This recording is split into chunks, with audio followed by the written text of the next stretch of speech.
जोगतीण आणि जोगती यांनी दारोदार जाऊन भिक्षा मागायची अशी आपल्यामध्ये एक फार पूर्वीची परंपरा आहे. ज्या परंपरेचं चित्रण आपण जोगवा या चित्रपटामधून पाहिलं. याच जोगवा चित्रपटातलं एक चाबूक आपल्या सगळ्यांना आवडणारं गाणं घेऊन येतोय. टाळ्यांनी स्वागत करूयात अजय पूरकर.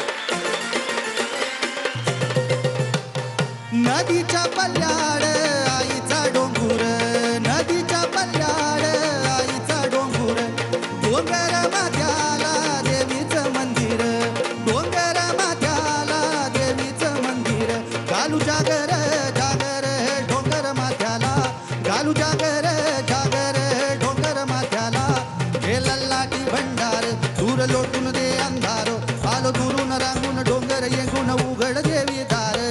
लल्लाटी भंडार दूर लोटून दे अंधार, आलो दुरून रांगून डोंगर येऊन उघड देवी दार.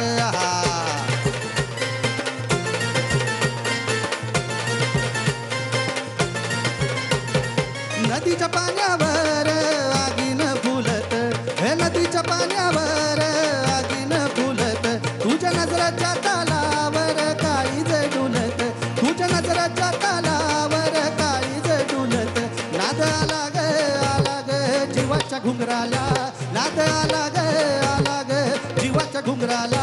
हे लल्लाटी भंडार दूर लोटून दे अंधार, आलो दुरून रांगून डोंगर येऊन उघड देवी दार.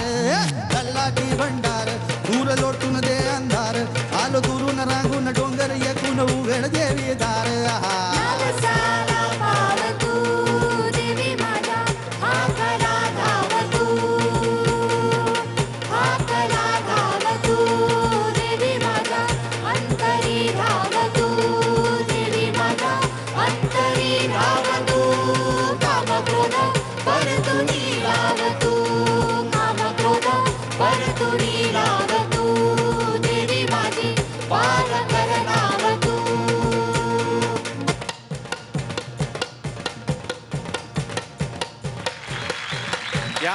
क्या बात आहे. अजय पूरकरांनी हे गाणं गायलं म्हणजे मला सुरुवात केल्यानंतर मला वाटतं अरे बापरे आता कसं होणार.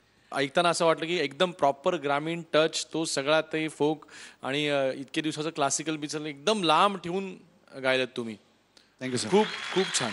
Very good. मजा आली. चाबूक. थँक्यू.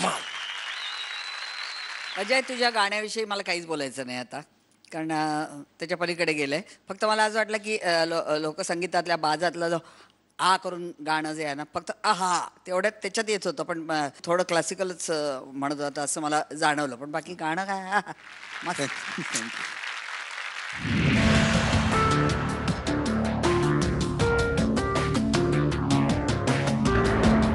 थँक्यू.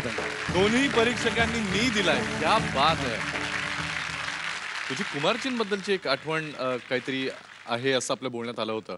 खूप कुमारजींचा ऐकल्यामुळे त्यांचा जो काही विचार होता ना फोकचा, एस्पेशली मध्य प्रदेशातल्या प्रांतातला, पण तो फार वेगळ्या पद्धतीने त्यांनी मांडला होता. त्यातल्या 2-3 गोष्टी मुख्यत्वे सांगायच्या म्हणजे एकतर निर्गुणी भजनं ही जी आपल्या सगळ्यांना माहिती आहेत ती, त्यानंतर ते बेसिकली धुनीमधनं, त्या धुनीमध्ये जी माणसं बसायची त्यांच्या हातात एक चिमटा असतो बघ, त्या चिमट्यावरती एक कॉम्पोजिशन, म्हणजे ते सगळं त्यांनी असं लिहून ठेवलं पुस्तकात की मी हे सगळं चोरून करायचो. ते जेव्हा आजारी पडले आणि देवासला गेले तेव्हा ते वेगवेगळ्या ठिकाणी फिरायला जायचे आणि खिशात एक वही आणि पेन ठेवायचे आणि नोटेशनचं तर काय बोलायचंच नाही, इतकं सुरेख होतं. तर ते कुठेही त्या आता शेतकरी बायका कापणी काय वाटेल ते त्यांचं जे काय ॲक्टिव्हिटी चालली असेल त्या ॲक्टिव्हिटीला डिस्टर्ब न करता बाजूला न दिसेल असं उभं राहायचं आणि त्या जे काय गुणगुणतायत ते टिपून घ्यायचे आणि मग घरी येऊन त्याच्यावरती विचार करून ते सगळं प्रोसेस करून मग त्याचा जे आपल्याला आज धून उगम राग म्हणून माहिती आहेत, म्हणजे लगनगंधार आहे, मधुसूरजा आहे. मी जसं म्हणलं की त्या धुनीत जाऊन जे लोक ते चिमट्याने म्हणत बसत ना, ते पण असं चिलीम चढवून त्यांना एक ती तार लागलेली असते आणि त्यात ते एक कॉम्पोजिशन मला ऐकवायला आवडेल.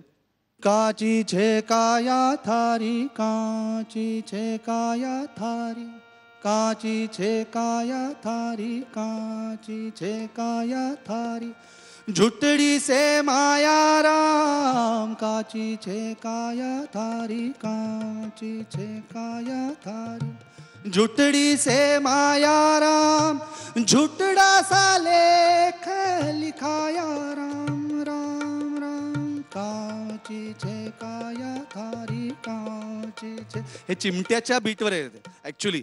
हे चिमट्याचा रिदम आहे हा. आणि मी म्हणलं हे इतकं लिंगरिंग आहे की हे रात्र रात्र सुद्धा चालेल. हे काचीचे काय थारी हे चालू राहील असं. ते हे त्यांनी ऐकलं आणि मग त्याचं त्यांनी कंपोज केलं. लोकसंगीत हे किती घराघरातलं आणि आपलं वाटणारं संगीत. त्यामुळे त्यांच्याकडूनच एका रेकॉर्डिंगमध्ये मी ऐकलं एक आजी घरातली लोकसंगीत म्हणेल तर ती कशी म्हणेल. लोकसंगीत गाऊन गाऊन ह्या आज्यांचे आवाज तयार झाले असं त्यांनी म्हणलं. तर त्याचं त्यांनी एक प्रात्यक्षिक करून दाखवलं होतं.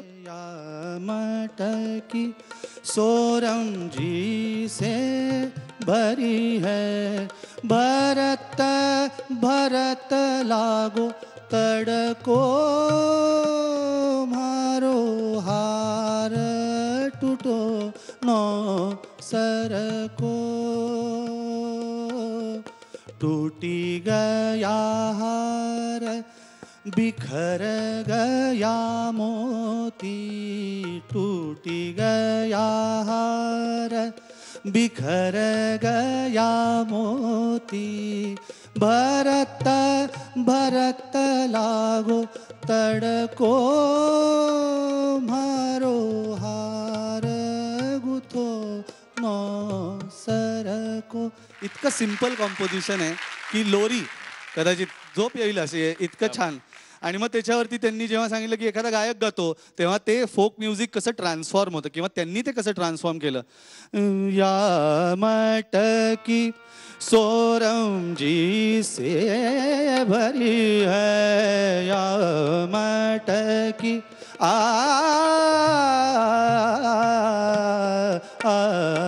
या मटकी सोरम जी से भरी है भरत भरत लागो तड़को मारो हार गुथो नो सर को हार गुथो नो सर. तर असं ते पूर्ण ट्रान्सफॉर्म सुद्धा होतं फोक म्युझिक. पण बेस जो आहे आपला सगळ्यांचा तो फोक म्युझिक म्हणजे इतक्या गोष्टी त्यांना त्यातनं सुचलेल्या आहेत म्हणजे त्याला लिमिट नाही.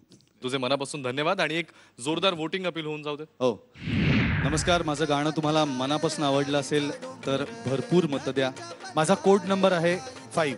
मला वोट करण्यासाठी टाईप करा ZMSGP स्पेस माझा कोड नंबर 5 आणि पाठवून द्या 57575 या नंबरवर. आयडिया मोबाईल धारक 55456012 वर SMS पाठवू शकता. अजय शुभेच्छा पुढच्या सगळ्या गाण्यांसाठी. थँक्यू अभिजित.